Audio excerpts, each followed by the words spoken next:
What's up, y'all? It's just Rissy, and I'm back with another video. So today I'm going to be reacting to Law and to basically, the channel Law and Crime. I'm listening to one of their little news things about a Law and Order crew member that got shot, Elon Musk trial, and Cardi B $5 million text. What rhymes with text? What rhymes with flex? Photo shoot. Okay, let's glue it. A shooting death by the set of Law and Order. What we know, how could this have happened, and what role does NBC have in all this? Law and crime analyst Julie Rendelman joins. Plus, the future of the legal showdown between Twitter and Elon Musk. Musk is preparing to fight back, and Twitter is asking for this trial to start up very soon. Law professor Anat Alon-Beck explains.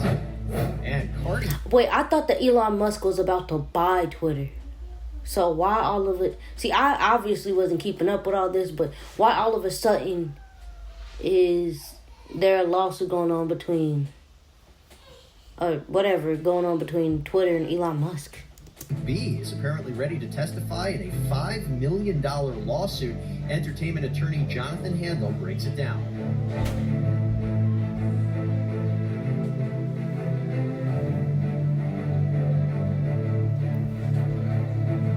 Welcome to Sidebar, presented by Law and Crime. I'm Jesse Weber. We have news out of New York that a crew member of Law and Order organized crime has been shot and killed. Now, this person has not been identified as of yet. He's someone who apparently managed parking enforcement for the show. So it's also not 100% clear if he was affiliated with the show, if he was just doing parking enforcement. And it's not even clear if the set was active when this shooting ultimately occurred. It is being reported that he was sitting in the seat of a car on the Brooklyn set when another man approached and opened fire, shooting him multiple times. A co-worker told the New York Post that he had no idea what started this shooting. He says, quote, "I don't even know who would do this or why. I didn't hear an argument." Personal? Maybe there's a girl in between this and they mad. Maybe dude sitting in the car was with homie's little sister or something. It happens, It was quiet, early morning. It was just a pop, and the dude ran up towards Nassau Avenue. I only heard one bang, but I don't know how many shots. Now, it's not clear also at this point if this shooting was targeted or resulted perhaps from a fight. If you're going to walk up to a random car, if you're going to walk up to a car and ignore what's in the background, but if you're going to walk up to a car and you just start popping, you got to know who that is, because you're not, unless you shooting other people on your way there, you're not just shooting random people because you in your feeling. So that was targeted. You could tell it was targeted. Unless he thought that was somebody who he was trying to go after and it actually ended up being somebody else. Maybe even over a parking spot, but right now it's pure speculation. It is interesting, though, to think about what role NBC, who produces the show, might have in this. So I'm joined right now by criminal defense attorney and law and crime legal analyst Julie Rendelman. Julie, great to see you, and thanks so much for coming on the show. Good to see you, too. Thanks for having me on. This is a strange one, right? I mean, it's kind of broke out. At this point, we don't really know what was behind it. Based on the circumstances you see, does this feel more targeted? Does this feel maybe it happened as a result of a fight? It's not clear, but what are you thinking? It's a great question. Look, I was a homicide prosecutor in Brooklyn for... Fast forward to the good stuff. We done heard about that case. I done said what I said, okay? If you want to see the full video, you can go on ahead. You see it right here. Law and Crime. You could go watch it yourself. From that, I'm about to fast forward to the next case, because who gives a dang about... I mean, it's a man, like, R.I.P. to you, but... I said what I got to say about that one. And we go down the road of it. This talk, she was talking for 5 minutes. Are they going to give... Okay. My whole movie career, but it was something nonetheless. Yeah. Talk soon. Talk soon. Thanks, Julie. The legal drama continues with Elon Musk. As we've reported here on Sidebar, Twitter has sued the Tesla founder over his decision to back out of buying the social media company. They said, wow. Could they do that? So they got mad because he wanted to buy it. All right, I'm back, by the way. We're going to ignore the fact that these people that I sat here and sued this man Because he didn't want to buy their business. Ridiculous. Why is that a thing? That is petty as hell. Founder over his decision to back out of buying the social media company. They said that he argued that he engaged in bad faith when he backed out of this $44 billion deal.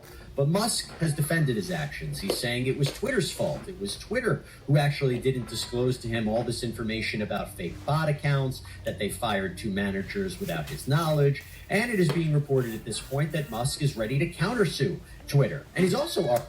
As he should, because how you going to sue this man just because he don't want to buy y'all business? He offered, he didn't, and y'all kept some stuff from him and everything, and he decided he didn't want to buy it. Okay. Why are y'all trying to sue this man? Go ahead. Arguing that Twitter shouldn't have an expedited trial. He kind of wants to push back the date. He says this is going to be a long discovery process. Well, this is all in the hands of Delaware Court of Chancery Chancellor Kathleen McCormick. She is overseeing the case. She would also hear these counter arguments or these counterclaims filed by Musk, and he actually has 20 days from when Twitter filed its suit in order for him to file his counterclaims. So there's a lot going on right now. And to make sense of it, joining me is Anat Alon-Beck, who's an assistant professor of law at Case Western Reserve University, and she focuses on business and corporate law. Professor, it's great to see you. And I know this is your bread and butter. You've been following this case. Oh, I have been, definitely. And I have to say, I called it, especially with what was going on today. I'm pretty excited about the decision. Yeah, because we were waiting to see if the chancellor would actually grant an expedited trial in September. So what has she decided? So she decided in October. So let me just explain it quickly. Twitter wanted her to hear the trial in September. Musk wanted a later date in February, and there's a reason for that, okay? Because at a certain point, the financing has a deadline. If he doesn't close the deal, and that is, by the way, before February, so of course that's why his lawyers are trying to go for the February date, then he wouldn't be able to secure financing, and then he will have another excuse to try to back out of the deal. But Delaware, sophisticated court, Chancellor McCormick is amazing, and that's why she decided correctly to expedite the case. But isn't this is a disadvantage for Musk, right? Because now it feels like everything has to be rushed. There's a discovery process. He's not going to have enough time maybe to mount a defense or even counterclaims. I think they have time, okay? And I think the court's going to work with the parties on the dates. And one more thing, Twitter wanted to do the trial in 4 days. Justice McCormick decided it's going to be longer. It's going to be 5 days. She definitely wants to give Musk's side also an opportunity to do their due diligence. But again, I really think that this due diligence issue is kind of an excuse, because think about it. He signed the deal. He signed a contract without doing any due diligence. This wasn't even an issue until he decided he doesn't want to buy the company. Exactly what she said. They didn't care until she said he did. They didn't care about anything until he said he didn't want to buy the company. They were just worried about that money, y'all. Whew. It's showtime. That's according to U.S. District Judge Cormac J. Carney, who announced that a trial will begin in August for Cardi B. That's right. The singer-rapper is being sued for $5 million by a man named Kevin Michael Brophy Jr., who claims that she misappropriated his likeness in a sexual context on the cover of her 2016 mixtape, Gangsta Bitch Music Volume 1. Y'all, why is it Gangsta? Now, he argues that he suffered distress and humiliation. He lying. He just wanted $5 million. Now I hope Cardi B win that, because that is ridiculous. That is ridiculous. When this cover art contained his back tattoos that were displayed on a different man, seemingly performing a sex act on Cardi B. Now, Cardi B argues that she didn't know anything about this. She says that the man depicted was not Brophy Jr., but a male model, and she also says that the tattoo design is... She can probably argue in court that she didn't even know this man had the same damn tattoo.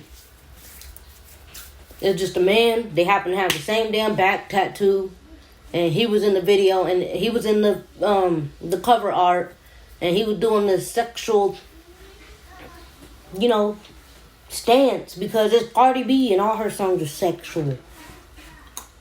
Is, quote, demonstrably different.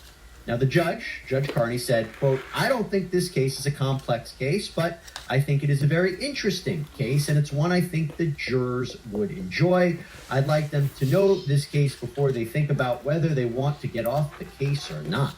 Well, what will also make it interesting is that it's indicated that Cardi B will testify at this trial. So to talk a little bit more about this, I'm joined right now by entertainment attorney Jonathan Handel. Jonathan, great to see you.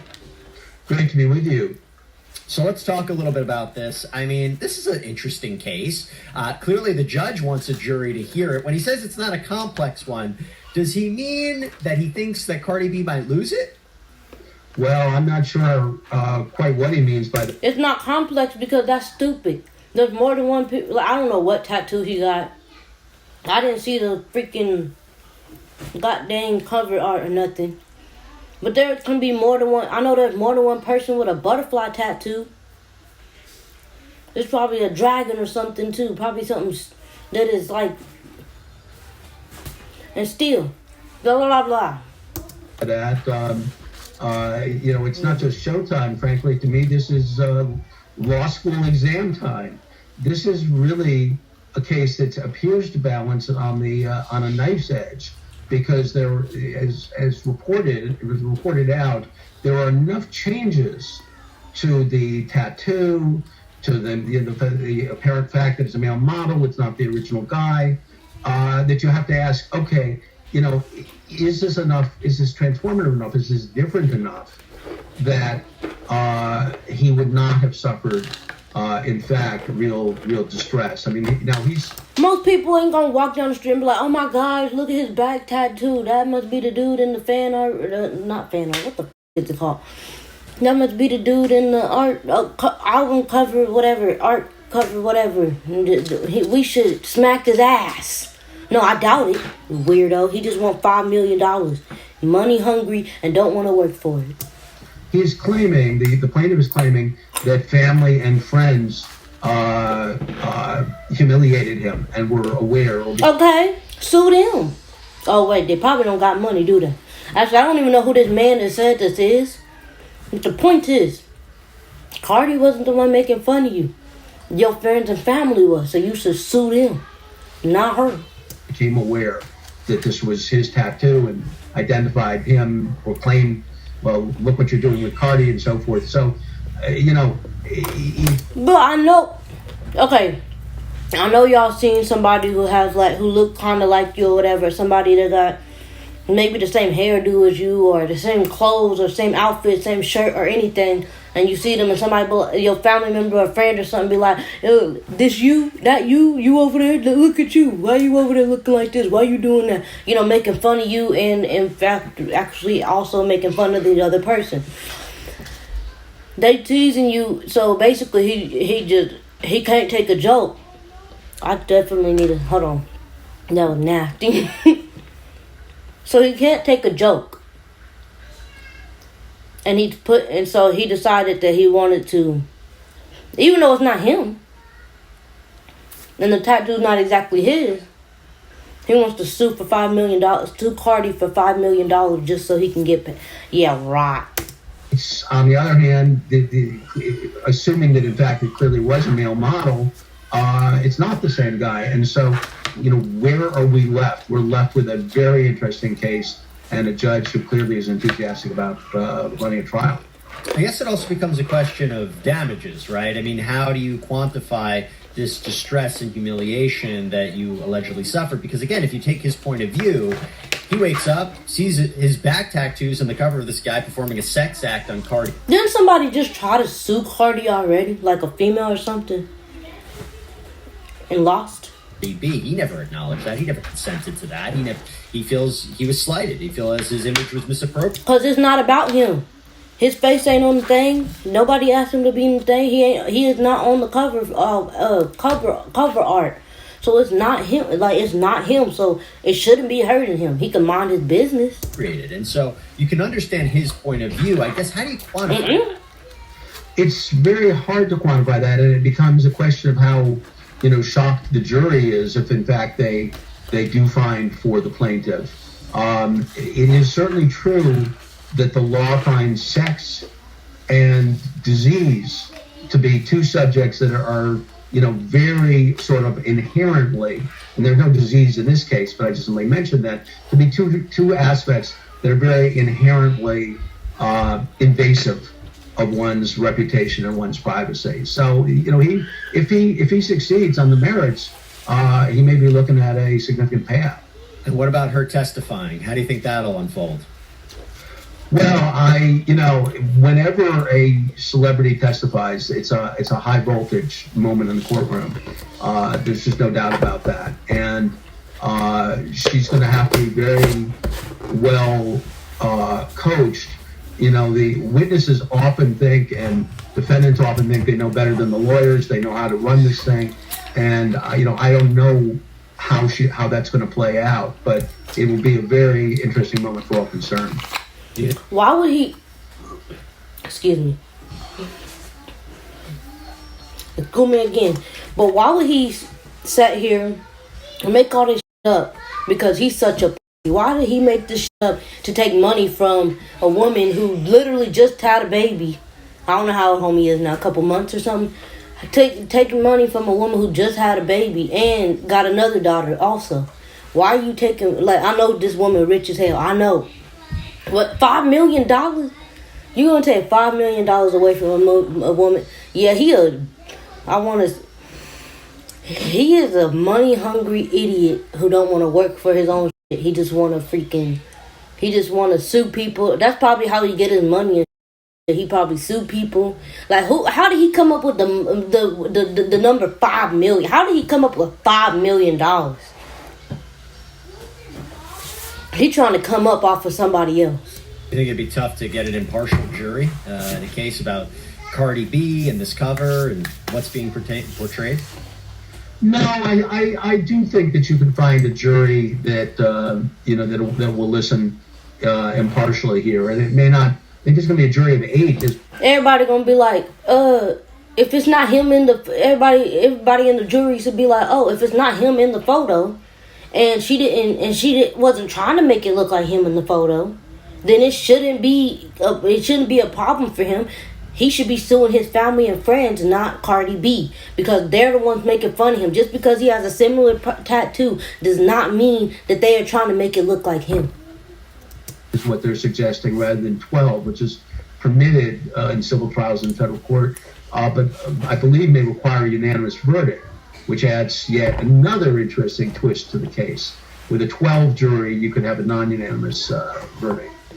Well, I agree with the judge. I think it is a very interesting case, and we'll see which way it ultimately plays out if it's not settled beforehand. Jonathan Handel, thank you so much for joining us. They better leave Cardi alone. But y'all, if y'all like this video and y'all want me to react to more videos like this, comment down below.